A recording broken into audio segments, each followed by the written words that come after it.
자, 국소 강사입니다. 저 들어왔습니다. 자, 이제는 마음이 심숭생숭할 거예요. 뭐 해야 될지도 모르겠고. 그리고 이번 주에 지금 병점 방문각에 야간반에서 지금 쪽집게가 하루 남아있고, 나머지하고는 이제 이론 총정리 쪽집게가 많이 끝났어요. 그럼 이제부터 남는 시간은 제가 10문제짜리 마무리 모의고사를 출제를 좀 할게요. 전범위로. 자, 새로운 걸 내지는 않고, 뭐 7월 8월 수업 자료, 그 다음에 우리 이론 총정리, 뭐 쪽집게, 그 다음에 우리 뭐 7월 8월 달에 본 진도별 모의고사, 이런 거에서 자주 시험에, 많은 분이 시험에 틀렸던 주제들, 이런 것들을 모아서 뭔가 문제를 구성할게요. 전범위로. 그러니까 전체를 쭉 훑는다는 생각으로 한번 문제를 풀어주시고, 그리고 해설 강의는 어떻게 활용합니까? 단순히 정답만을 발표하지는 않을 거예요. 마무리니까. 그래서 이것저것 생각나는 거 있으면 한번 제가 언급을 해볼 테니까 한번 들어봐요. 너무 쉬운 것들은 빠르게 넘어가고 필요한 것들은 좀 꼼꼼히 한번 해석을 좀 해볼게요.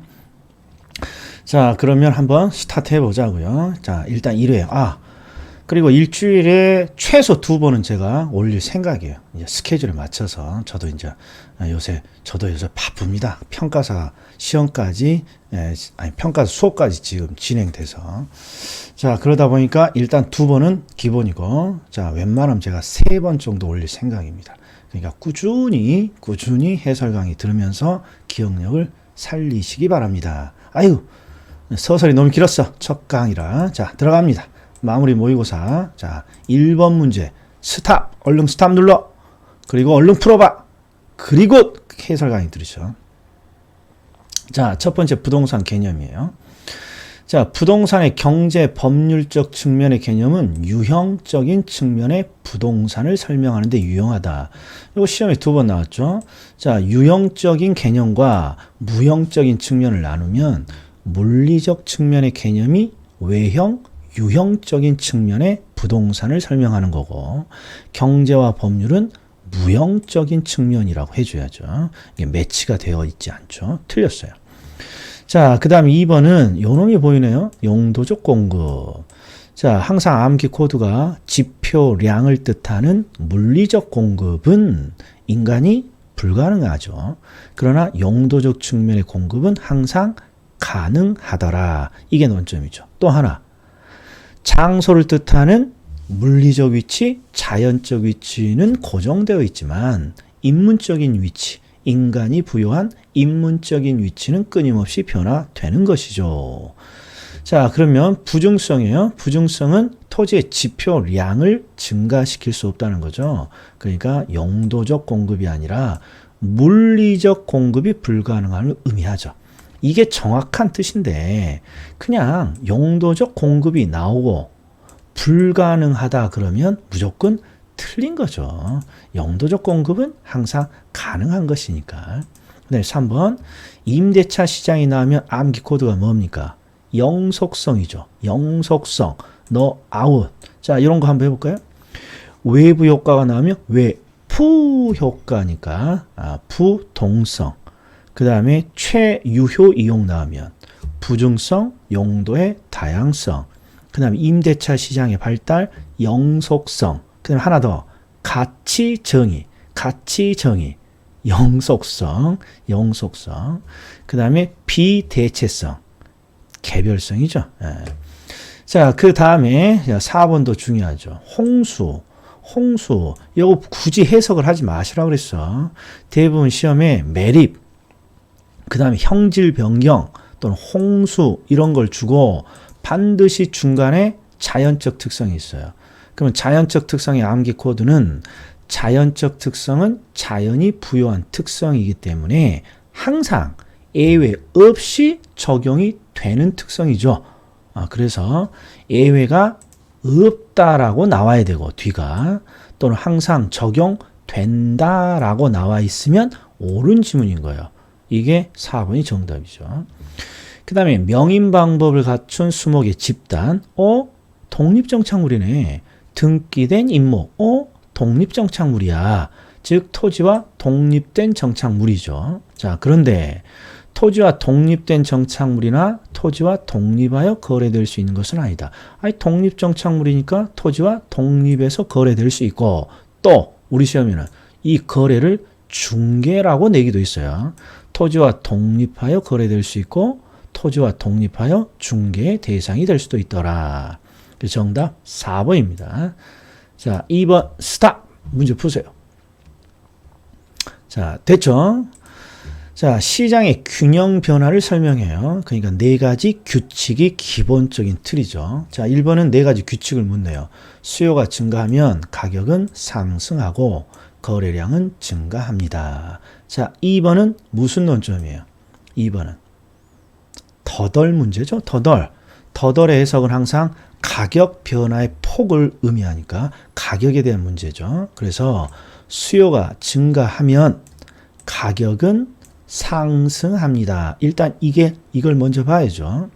그런데 여기는 수요가 증가할 때 가격이 상승한다가 논점이 아니라 가격을 같이 만드는 공급이 비탄력이라고 돼 있어요. 그러면 해설이 항상 수요가 증가하면 가격은 상승하는데 가운데를 봤더니 비탄력, 안 탔어. 그러면 더 상승한다. 이렇게 돼야죠. 그러니까 옳은 질문. 자, 세 번째는 수요의 증가, 공급의 증가, 즉 동시에 변하는 경우네요. 동시에 변하는 경우는 암기 코드가 뭐였어요? 뭘 먼저 보더라? 거래량을 먼저 보는 거죠. 수요가 증가하면서 공급이 동시에 증가했으니까 증가. 거래량은 반드시 증가하는 거죠. 그럼 가격은 어떻게 됩니까? 수요가 증가하면 가격은 상승하고 공급이 증가하면 가격은 하락하는 거 아니에요. 그러니까 이 상태로는 가격의 변화가 상승할지 하락할지 알 수 없는 거죠. 그런데 출제자가 이런 단서를 줄 수 있죠. 만약에 수요의 증가가 더 크게 일어났어요. 그러면 수요를 따라서 가격은 상승하는 거고 공급의 증가가 더 커요. 그러면 공급을 따라서 가격은 하락하는 거죠. 즉 결국 균형 가격의 변화는 수요와 공급의 증가폭 누가 더 많이 증가했느냐 그 폭에 의해 결정이 됩니다. 옳은 질문. 그 다음에 4번과 5번은 시작이 완전 탄력, 완전 비탄력 이렇게 시작하죠. 그럼 논점이 극단적인 시장을 준 균형의 변화. 그러면 해석을 이렇게 한다 했어요. 수요나 공급은 따지지 말고 시장이 완전 탄력입니다. 그러면 두 글자니까 가격이 불변인 시장이야. 이때 공급이 증가하면 가격은 어떻게 됩니까? 당연히 가격이 불변인 시장이니까 가격은 불변이라고 해야죠. 요놈이 틀린 거죠. 이게 스무스하게 읽어줘야 된다 했어. 완전 탄력이야. 가격이 불변인 시장이야. 해석이 가격이 불변인 시장에서 공급이 증가하면 가격은 어떻게 됩니까? 불변이라고 해줘야죠. 하락이라고 했으니까 틀린 거죠. 예, 정답. 그 다음에 완전 비탄력적인 경우 그러면 거래량이 불변인 시장인데 수요가 증가하면 거래량은 어떻게 되나요? 변하지 않는다고 해줘야죠. 자, 가격은 수요가 증가했으니까 상승이고요. 정답 4번. 자, 경기 순환 스탑. 자, 풀었어요. 자, 첫 번째 논점은 확장기의 기간 항상 길게 이루어지고 수축기의 기간은 항상 짧게 이루어지는 거죠. 확장은 확장이니까 길고 수축은 수축이니까 짧다. 이게 암기 코드 일단 틀렸고. 자, 부동산 경기의 각 국면은 명백하지도 않고 일정하지도 않죠. 그래서 항상 우리가 암기하는 게 주기는 길고 진폭은 크고 순환의 국면은 불명확하고 불규칙적이더라. 자, 요거죠. 이게 다 틀렸죠. 그 다음에 3번. 상향 시장이 나오면 확장기냐 수축기냐를 결정해야죠. 확장기죠. 확장기. 그러니까 끝이 상한이 아니라 하한이 나와야겠죠. 틀렸어. 그 다음에 하향 시장이 나왔어요. 그러면 수축기냐 확장기냐를 구별해줘야죠. 수축기. 그러니까 매 수자 중시 시장입니다. 요놈이 정답이네요. 요놈이. 후퇴 시장도 수축기. 그러니까 매수자 중시고 상한선이라고 돼야죠. 여기 한이라고 했으니까 틀린 거죠. 자, 4번 스타트. 자, 풀어볼게요. 상환 초기에 은행에 상환하는 원리금의 크기. 그러면 암기 코드가 항상 은행의 상환 흐름을 비교하면 우리는 항상 무엇을 기준으로 암기했느냐? 원금 균등으로 암기했어요. 암기를 어떻게 했느냐? 1번. 원금 균등은 기초에 원금을 많이 갖다 주는 방식이죠. 그 다음 2번. 원금을 많이 갖다 주니까 은행에 갖다 주는 원리금 합계도 가장 많죠. 3번. 원금을 많이 상환하니까 남아있는 잔금은 가장 적은 방식이고 4번. 원금을 기초부터 빡세게 내니까 힘들어. 차입자 입장에서는 힘들지만 전체적인 이자는 가장 적게 내는 방식이 되는 거죠. 그래서 결론을 내달라 그랬어. 원리금의 크기니까 은행에 갖다 주는 돈은 일단 원금 균등을 딱 기준으로 무조건 애가 큰 거 아니에요. 그러면 이렇게 돼 있는지 보자고. 원리금의 크기는 원금 균등 방식이 크다. 맞았어요. 자, 다른 조건이 동일할 때 차입자가 상환 기간 동안에 지급하는 누적이자.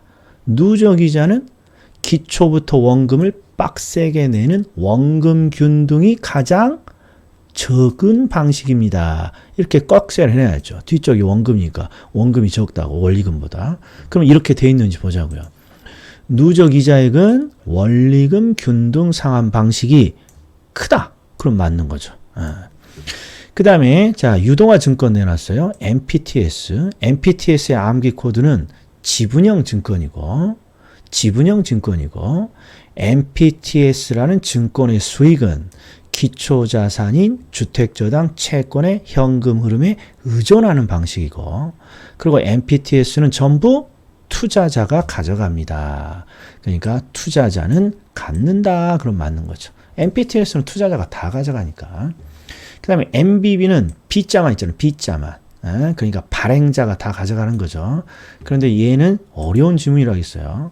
발행기간에 초과 담보라는 게 나오면 담보에 동그라미 치고 그 다음에 발행기간에 담보 책임이라고 해석을 해야죠. 자, MBB의 경우에는 발행자가 다 갖고 가는 형태니까 발행기간은 담보 책임을 진다. 이렇게 결론이 나야죠. 그러니까 초과 담보를 제공하여야죠. 담보 책임을 지는 거니까. 따라서 정답은 틀린 게 4번입니다. 자, 부동산 투자회사는 현물 출자에 의한 설립을 할 수 없다. 이렇게 되는 거죠. 그럼 여기서 하나만 더 볼까요? 자, MBB의 특징은 우리 주택저당 채권 모기지 M 모기지 채권을 가지고 새로운 형태의 증권을 만들어내잖아요. 근데 어떤 걸 만들어냈어요? 그러면 MPB라는 무연결형을 만들어냈죠. 그래서 자, 우리 시험에 많이 틀렸던 게 이런 거죠. 우리 주택저당 채권과 관련해서 차입자의 채무 불이행이 발생했습니다. 그러면 MBB는 이 주택저당 채권이라는 것과 유동화 증권이 법적으로 단절이 되어 있죠. 이렇게. 그러니까 차입자의 채무 불이행이 있더라도 MBB의 발행자는 MBB의 투자자에게 때가 되면 이자를 지급해 줘야 됩니다. 이런 것들 기억을 좀 해주세요. 자, 5번 스탑. 자, 풀어볼게요.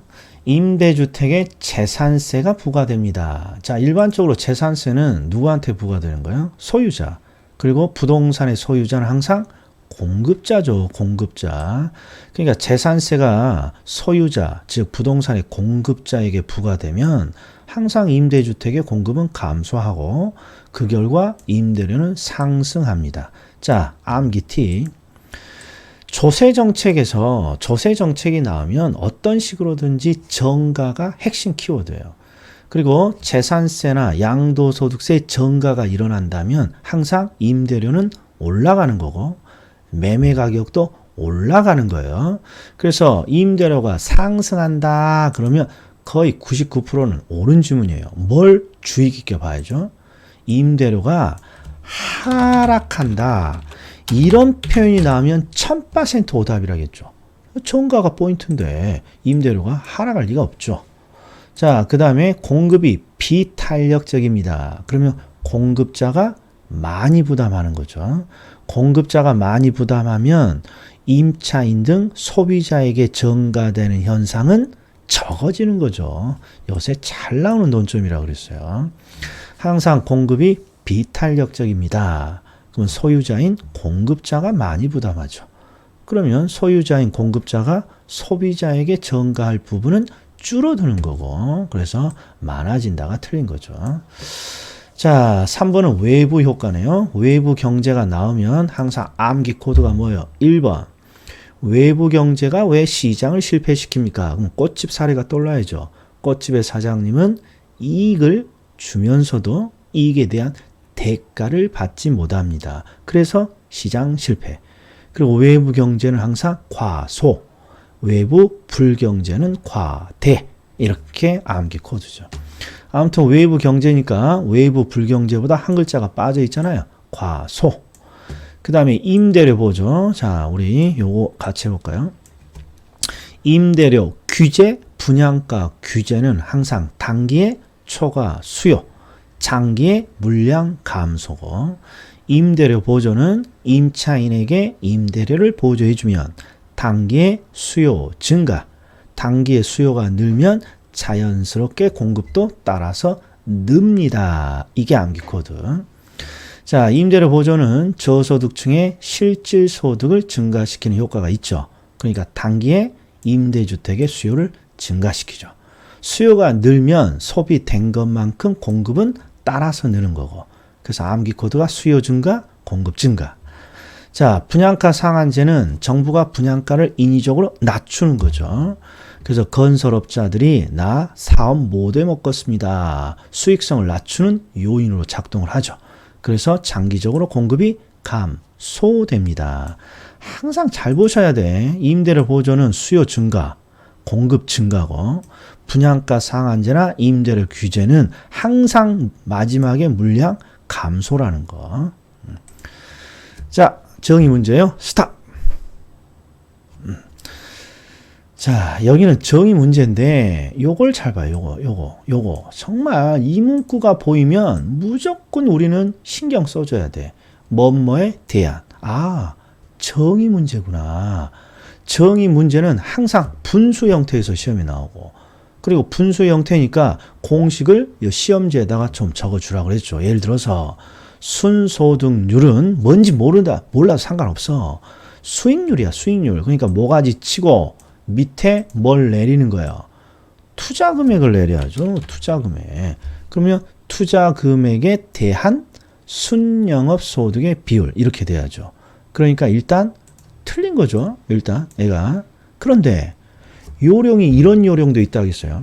수익률과 승수를 산정하는 원리 원칙이 있는데 항상 세전이나 세후 등의 지분 수익은 지분 투자 금액이랑 대비되고, 세전, 세후가 아닌 수익은 총 투자 금액이랑 대비되는 거 아니에요. 그러니까 1번 문제는 굳이 정의를 만들지 않아도 순영업 소득이야. 세전, 세후가 아니잖아요. 그러면 지분이 나오면 안 된단 말이에요.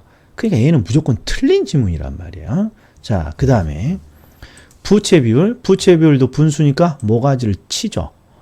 그러면 밑에 뭐가 들어가요? 부채 비율은. 그렇죠. 내 돈. 지분이 들어가야죠. 그러면 읽을 때 어떻게 읽어줘야 돼요? 내 돈, 자기 자본에 대한 부채 비율이죠.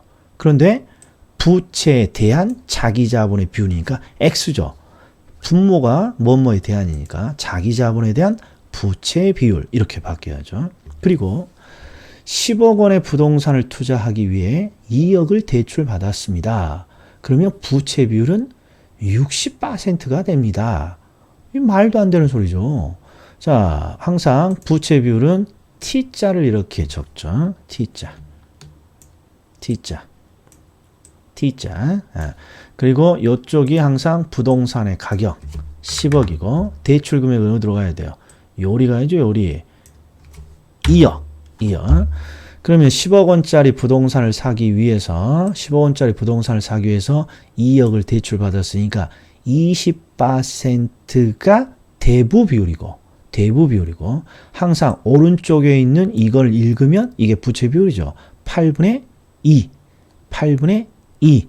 이게 바로 부채 비율이에요. 4분의 1. 그럼 25%인가요? 부채 비율은 25%가 돼야 돼요. 다 틀려먹었다.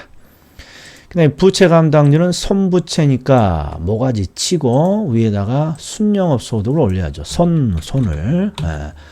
자, 그리고 해석은 순영업 소득이 부채 서비스액을 감당할 수 있나요? 읽는 방법은 부채 서비스액에 대한 또 뒤집어졌어.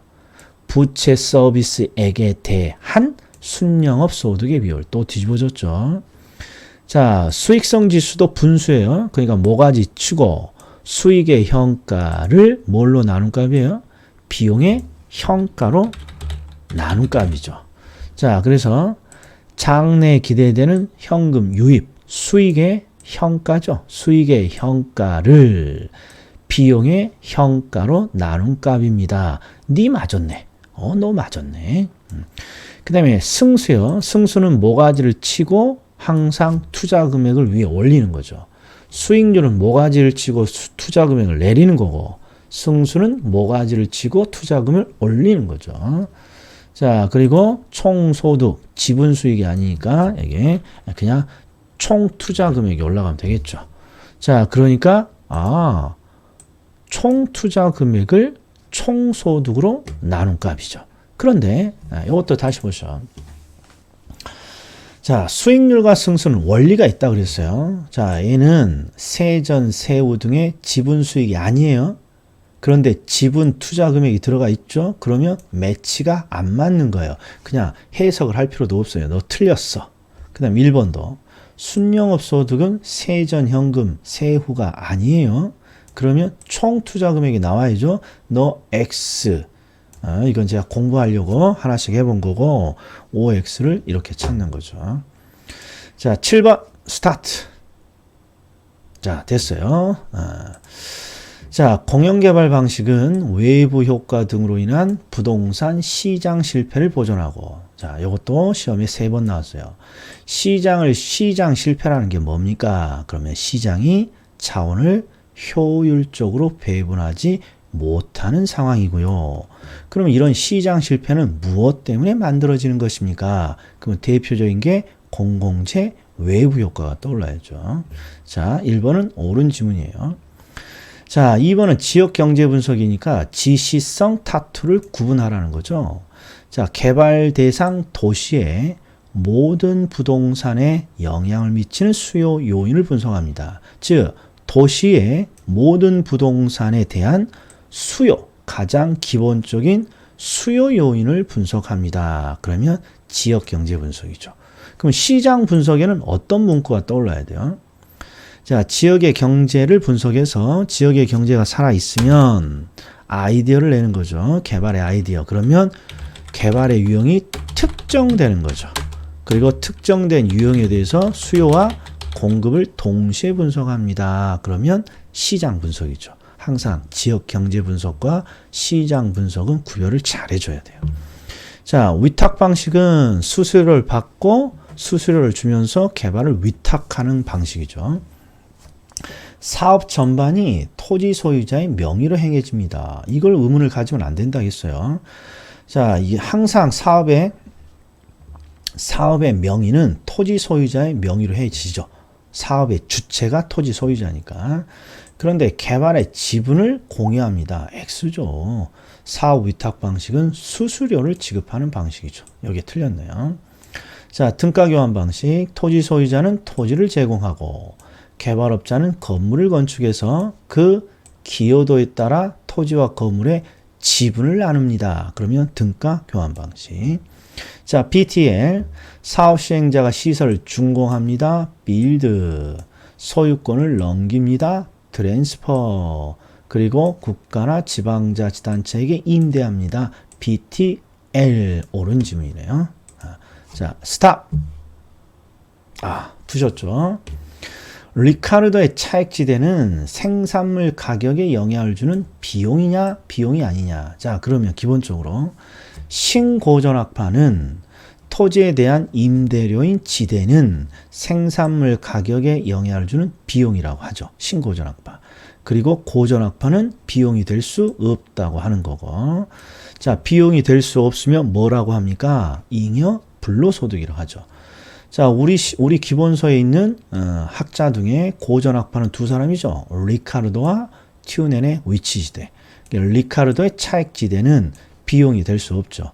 잉여 불로소득입니다. 이렇게 해야 되고, 튜넨의 위치지대도 고전학파니까 자, 생산물 가격에 영향을 주는 비용이 될 수 없다. 이렇게 해줘야죠.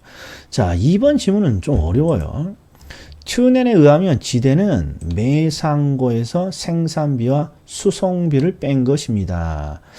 자, 요 기본을 좀 잘 아셔야 되는데, 항상 고전학파의 지대는 토지는 자연이 공짜로 준 선물이고, 이렇게 공짜로 얻은 선물에다가 지대를 받으면 안 된다 그랬죠.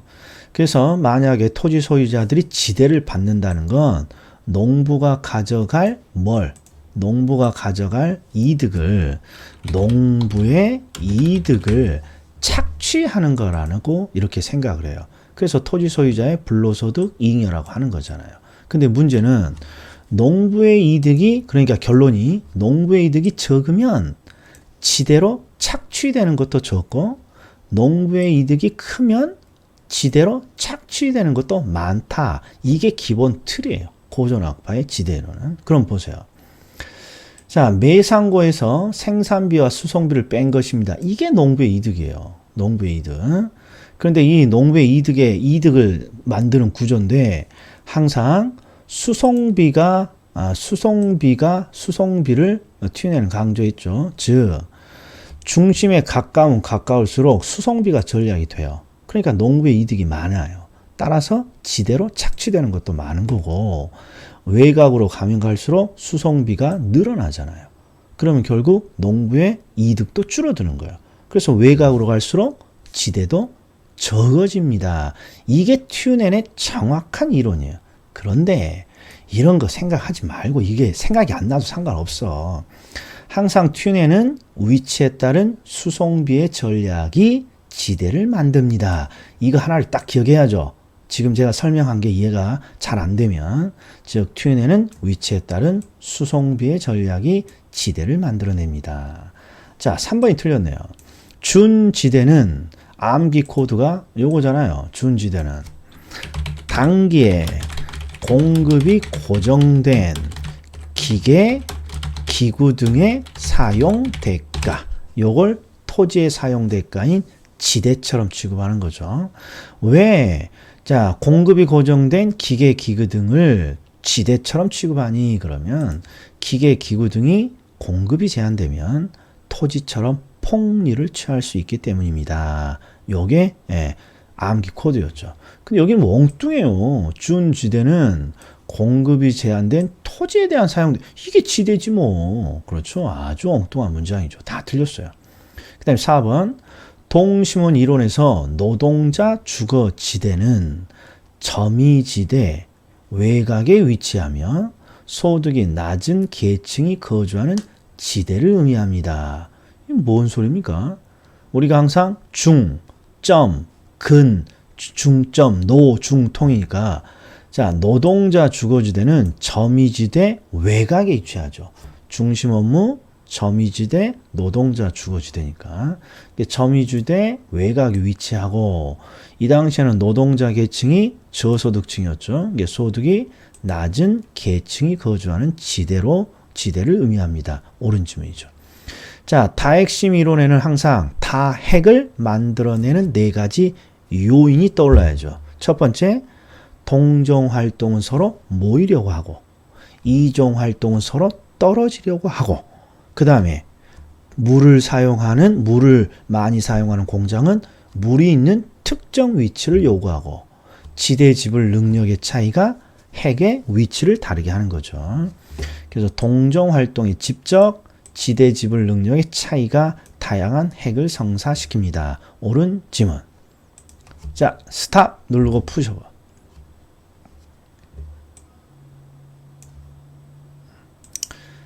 자, 9번. 자, 여기는 가격 공시 제도에 대한 거야.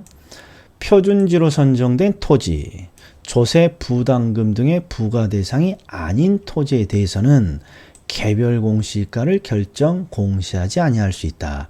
개별 공시가의 산정 제외를 의미하는 거죠. 옳은 질문이에요. 또 이 경우 표준지로 선정된 토지에 대해서는 해당 토지의 표준지 공시지가를 개별 공시지가로 본다. 옳은 질문.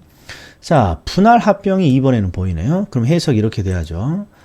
자, 공시 기준일 1월 1일 이후에 뭔가 분할 합병이 발생했습니다. 그러면 공시 기준일인 1월 1일자의 가격은 과거의 가격이니까 의미가 없는 거죠.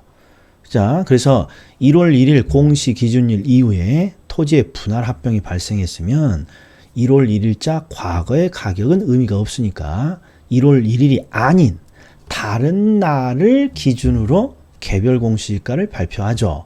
근데 다른 날을 누가 정하니? 그게 바로 대통령이 정한단 말이에요. 그래서 해석이 공시 기준일 이후에 분할 합병 등 토지에 변화가 생겼다면 공시 기준일의 가격으로 발표를 하는 게 아니라 대통령이 정하는 다른 날을 기준으로 개별 공시가를 결정 공시하는 것이죠. 옳은 질문. 자, 표준주택으로 선정된 주택은 개별 주택 가격을 결정 공시하지 아니할 수 있죠. 그리고 표준주택으로 선정된 주택은 해당 주택의 표준주택 가격을 개별 주택 가격으로 본다. 1번과 3번은 똑같은 논점인 거죠. 자, 비주거용 부동산이에요. 비주거용 부동산은 주택의 주택의 공시를 그대로 따라하죠. 자, 비주거용 부동산이란 주택을 제외한 건축물 또는 건축물과 그 토지의 전부 또는 일부를 말하고 이것만 있으면 돼요. 주택을 제외한 건축물이다. 이게 비주거용이겠죠. 상가, 공장, 오피스텔, 사무실. 자, 그런데 비주거용 부동산은 단독으로 소유합니다. 그러면 일반 부동산. 공동으로 소유합니다. 그러면 집합 부동산 이렇게 부르죠. 주택은 단독주택과 공동주택으로 나누는데 비주거용 부동산은 비주거용 일반 부동산과 비주거용 집합 부동산으로 나누는 거죠. 4번도 맞았네요. 자, 5번. 표준주택 가격은 주택시장의 가격 정보를 제공하고요. 틀렸어요. 표준주택 가격은 효력이 딱 하나밖에 없더라. 바로 개별주택 가격 산정의 기준이 됩니다. 항상 표준위는 개별이 산정의 기준이잖아요. 그럼 5번을 옳은 지문으로 고치면 어떻게 됩니까? 지금 과세 등의 기준이니까 표준위가 아니라 개별주택 가격이라고 해야겠구나. 이게 감이 와야죠. 자, 스탑. 자, 부동산 가격 원칙이요. 자, 감정평가의 기준 시점이 필요한 이유는 가격은 끊임없이 변하니까. 자, 그리고 기준 시점에 대해서 감정평가 규칙, 법이 뭐라고 돼 있어요? 기준 시점은 가격 조사 완료한 날짜로 하고, 그리고 의뢰인의 요청 등으로 기준 시점이 미리 정해졌다면 그 날짜에 가격 조사가 가능한 경우에 그 날짜를 기준 시점으로 할 수 있습니다. 이렇게 되어 있죠. 일단 옳은 지문이죠. 그 다음에 3방식 나오면 세 대는 맞아야 겠습니다. 그러니까 대체 원칙이죠. 작년에는 거래 사례 비교법을 줬어요. 거래 사례 비교법 대체 원칙에 근거합니다. 그 다음에 수익 배분의 원칙은 항상 토지는 다른 생산 요소에 배분되고 남은 잔여 수익이 배분됩니다. 토지에는 잔여 수익이 배분됩니다. 이게 수익 배분의 원칙이잖아요. 그래서 토지에는 잔여 수익이 배분된다는 법의 근거가 되죠. 옳은 질문. 추가 투자의 적정성, 기여의 원칙. 시험에는 추가 투자의 사례로 인근 토지의 매수하필 추가 투자, 그 다음에 기존 건물의 증축 추가 투자 나오면 기여의 원칙. 그 다음에 가치의 정의. 자, 논리를 잘 따라와야 돼. 부동산의 가치는 과거나 현재가 아니라 장래 이익에 의해 결정되죠. 그러면 가치를 추계하는 감정평가에서는 항상 가치를 추계할 때 장래 이익을 예측해줘야 됩니다. 예측의 원칙. 그리고 가치 정의로 만들어진 가치 정의로 만들어진 방식이 뭡니까? 그러면 수익 환원법이라고 해줘야 되고. 자, 지역 분석이면 찌읒, 적합의 원칙이 나와야죠. 균형의 원칙은 개별 분석이 나와야 되고. 그래서 하나, 둘, 셋, 넷. 4개가 정답인가요? 자, 원래 10문제인데 종이가 조금 남았어. 그래서 한 문제 더 넣어놨어. 자, 원가법으로 산정한 가액을 적산가액이라고 하고, 적산법에 의해 산정된 가액 임료를 적산임료라고 하죠. 일단 비준임료는 네가 왜 나왔니? 자, 2번 적산법은요. 2번 적산법은 이게 틀린 게 2개나 있어요. 얼른 찾아봐요. 문제 풀 때 이미 찾았겠죠? 일단 대경비 아저씨니까 여기에 기대율이 들어가야 돼요. 근데 엄청나게 어려운 함정이 들어가 있어요. 자, 기초가액의 기대율을 곱하여 산정한 기대수익에 대상 물건을 계속하여 임대하는 데 필요한 경비를 더하여야, 공제가 아니라 더하여. 그래서 두 문자가 초대 경비 아저씨죠. 자, 순수익이나 현금 흐름을 환원하거나 할인합니다. 그러면 수익 환원법이죠. 수익 분석법은 임대료를 구하는 법이고, 이게 다 틀린 거죠. 수익 분석법 한번, 정의 한번 책 찾아보시라는 의미예요. 수익 환원법도 한번 찾아보고, 원가법도 한번 찾아보고, 적산법도 한번 찾아보고. 자, 그 다음에 감정평가는 기준 시점의 이용상한, 공법상 제한을 받는 상태를 기준으로 합니다. 정답 4번. 그 다음에 감정평가에 필요한 자료는 3가지가 있죠. 확요사. 이게 바로 확요사잖아요. 자, 확인 자료는 대상 물건을 확인하기 위한 자료, 등기 대작. 요인 자료는 가치 형성 요인, 개별 요인, 지역 요인 등에 대한 자료. 사례 자료가 감정평가 3방식을 적용하기 위한 자료인 거죠. 여기 틀렸죠. 이렇게. 자, 나름 굉장히 생각나는 거 주저리주저 했어요. 그러니까 시간이 길 것 같아. 그러나 꼭 보셔라. 기억력을 되살리는 데는 제 도움이 좋다. 자, 다음에 또 뵙겠습니다.